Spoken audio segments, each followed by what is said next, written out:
Hello students, welcome to the Agni's online classes. और आज की क्लास में हम आगे बढ़ाएंगे क्लास 8 मैथ्स का topic linear equation in one variable. So students, आज हम क्वेश्चन 112 करने वाले हैं। आइए पहले क्वेश्चन समझते हैं।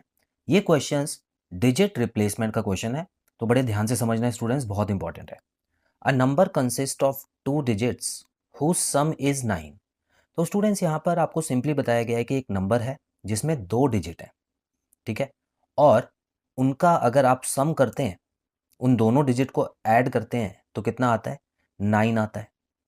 If 27 is subtracted from the number, अगर उसी नंबर में से मैं 27 को सब्ट्रैक्ट करूं, इट्स डिजिट्स आर रिवर्स्ड, तो उसकी डिजिट रिवर्स हो जाती है स्टूडेंट्स। तो इसका मतलब, अगर जैसे ये 27 लिखा है, ये दो डिजिट का नंबर है, ठीक है, तो इसकी डिजिट 72 हो जाती है। तो रिवर्स डिजिट रिवर्स होने का मतलब आपको समझ आ गया होगा। Find the number. अब स्टूडेंट्स, यहाँ पर आपको एक चीज़ समझनी है कि दो लाइंस आपको दी हुई हैं और दोनों ही लाइंस को आपको अलग तरीके से ट्रीट करना है। फॉर एग्जाम्पल, यहाँ पे सबसे पहले आपको जो दिया हुआ है वो है दो डिजिट्स का जो सम है वो 9 है, तो इसमें प्लेस वैल्यू की बात नहीं हुई है ना। अब मान लेते हैं कि कोई सा भी हम दो डिजिट्स मान लेते हैं, फॉर एग्जाम्पल 54 मान लेते हैं, चलिए। इन दोनों का सम 9 है ना, तो इसमें 5 + 4 = 9। इसमें कोई प्लेस वैल्यू की बात तो हुई नहीं। अब प्लेस वैल्यू क्या चीज़ होती है? जैसे ये वंस होता है, ये टेंस होता है, तो इसको हमने 10 से मल्टीप्लाई तो नहीं किया, इसको 1 से मल्टीप्लाई तो नहीं किया। तो ऐसे में जब भी पहली लाइन दी होती है स्टूडेंट्स, वो बड़ी सिंपल दी होती है, तो उसको आपको प्लेस वैल्यू के हिसाब से ट्रीट नहीं करना है। सिंपली इन दोनों को ऐड करके 9 आ गया आपका। लेकिन जब ये रिवर्स वाली लाइन आ जाती है स्टूडेंट्स, तो यहाँ पर आपको दिए हुए नंबर को प्लेस वैल्यू के हिसाब से ट्रीट करना होगा। अब ये कैसे होगा, आइए देखते हैं। तो स्टूडेंट्स, सबसे पहले जो पहली लाइन आपको दी है ना, उससे हम कुछ इन्फॉर्मेशन निकालते हैं। देखिए कैसे। तो सॉल्यूशन शुरू करते हैं। यहाँ पे मैं लेट कर लेता हूँ। लेट द नंबर, ठीक है, let the number at units digit, मतलब आपको पता है ये यूनिट होता है, ये 10 होता है, तो जब भी आप लेट करेंगे तो इसी तरह से करेंगे, ठीक है स्टूडेंट्स। तो लेट हम कर रहे हैं कि यूनिट डिजिट वाले नंबर को एक्स लेट कर लेते हैं, और the number at tens digit, जो टेंस डिजिट पे है नंबर, उसको मैं क्या लेट करूंगा स्टूडेंट्स? देखिए, दोनों को मिला के 9 आ रहा है, तो जाहिर सी बात है इसमें जो एक नंबर अगर एक्स है तो दूसरा क्या हो गया? 9 - x हो गया। तो ये दोनों प्लेस वैल्यू के हिसाब से लेट नहीं किए मैंने भी। अभी देखिए, 10 से किसी को मल्टीप्लाई किया नहीं। तो जब भी आप लेट करेंगे तो ऐसे ही करेंगे। पहला नंबर ये हो गया जो पीछे हम लिखेंगे, और जो टेंस डिजिट पे लिखते हैं वो ये वाला नंबर हो गया। इतना समझ आया? और ये मैंने कहाँ से लेट किया है? पहली लाइन में से। अब देखिए ध्यान से, अकॉर्डिंग टू क्वेश्चन। अच्छा स्टूडेंट्स, एक बात बताइए, ये प्लेस वैल्यू होता क्या है? अब फॉर एग्जांपल, जैसे कि यहाँ पे 54 एक रैंडम नंबर ले रहा हूँ मैं, तो अगर मैं प्लेस वैल्यू के हिसाब से देखूँ तो इसको क्या लिखूंगा? 50 + 4 लिखूंगा ना, क्योंकि ये तो टेंस प्लेस पे है। तो इसको और मैं अच्छे से कैसे लिख सकता हूँ? 5 × 10 + 4, और 4 को मैं किसी से मल्टीप्लाई नहीं कर रहा हूँ क्योंकि ये ऑलरेडी 1 से मल्टीप्लाई है। तो यहाँ पर जब प्लेस वैल्यू का सिस्टम आता है तो इस तरीके से आपको क्वेश्चन को सॉल्व करना होता है। तो इसका मतलब हमको यहाँ पर भी कुछ ऐसा करना होगा। अब देखिए कैसे करेंगे स्टूडेंट, बड़े सिंपल तरीके से बताऊंगा, एक बार में इक्वेशन बन जाएगी।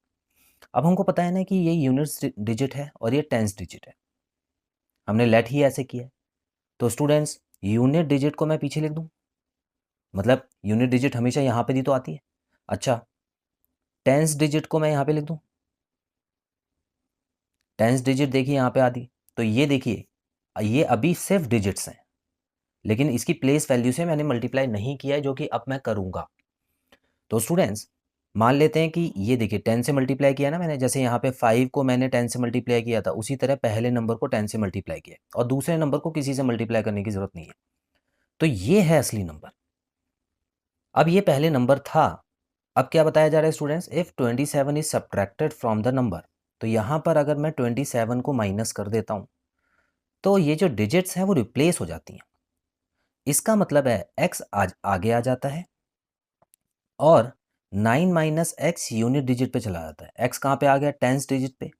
अब 10 पे आया है तो इसको 10 से मल्टीप्लाई भी करना होगा, तो इसको बोलते हैं डिजिट को रिप्लेस करना।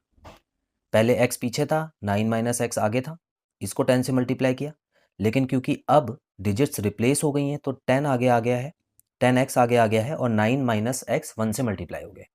इतना क्लियर है? बस इक्वेशन बन गई है, अब आप इसको सॉल्व कर दें, बड़े ही सिंपल तरीके से हो जाएगा स्टूडेंट्स। आइए देखते हैं। तो यहाँ पे देखिए 90 आ गया है, माइनस 10x लिख देता हूँ यहाँ पे, plus x minus 27 is equal to यहाँ पे 9 माइनस एक्स आ गया। अब स्टूडेंट्स अगर आप देखें ये 1 लिखा हुआ है, ठीक है, क्योंकि ये 10 था टोटल। अच्छा 9 में से 27 माइनस करते हैं तो क्या आएगा स्टूडेंट्स, 63 आ गया यहाँ पे, और यहाँ पे माइनस 9x भी आ गया, इज इक्वल टू यहाँ पर भी 9x आया हुआ है, प्लस 9 है।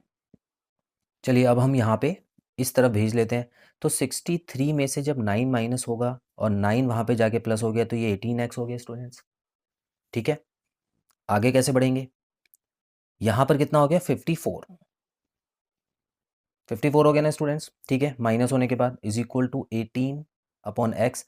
अब 18 और 54 को काटेंगे तो 18 3 ज़ा 54 होता है, तो इसका मतलब x की वैल्यू आपकी आ चुकी है 3। ठीक है, अब देखिए स्टूडेंट्स, अब आता है थोड़ा सा और आपको वैल्यूज़ निकालनी पड़ेंगी आंसर में, तो इसका मतलब यूनिट डिजिट वाला नंबर आपने निकाल लिया। यूनिट डिजिट कितने की आ गई है, आपने x मानी थी यूनिट डिजिट, तो इसका मतलब है स्टूडेंट्स पीछे वाला नंबर तो 3 हो गया, और टेंस डिजिट कितनी आ गई है, टेंस डिजिट जो है वो 9 में से 3 को माइनस कर दें, है ना, तो 9 माइनस 3 हो जाएगा 6। तो नंबर क्या बन गया आपका, तो स्टूडेंट्स यहाँ पे नंबर बन गया 63। कितना बन गया 63। अब आप खुद ही देख लीजिए स्टूडेंट्स, इसमें से जब आप 27 माइनस करेंगे, ठीक है, मतलब ये ओरिजिनल नंबर है जो हमको चाहिए था, तो इसमें से अगर आप 27 माइनस करेंगे तो आपका आंसर आ जाएगा 36। तो देख लीजिए डिजिट रिप्लेस हो गई ना इन दोनों की, तो बस यही बात हो रही थी, तो हमारा आंसर आ चुका है स्टूडेंट्स। सो आई होप आपको डिजिट रिप्लेसमेंट वाला क्वेश्चन अच्छे से समझ आया। सो आज की क्लास में इतना ही, बहुत जल्द मिलते हैं अगली क्लास में नए क्वेश्चन के साथ। Till then bye bye.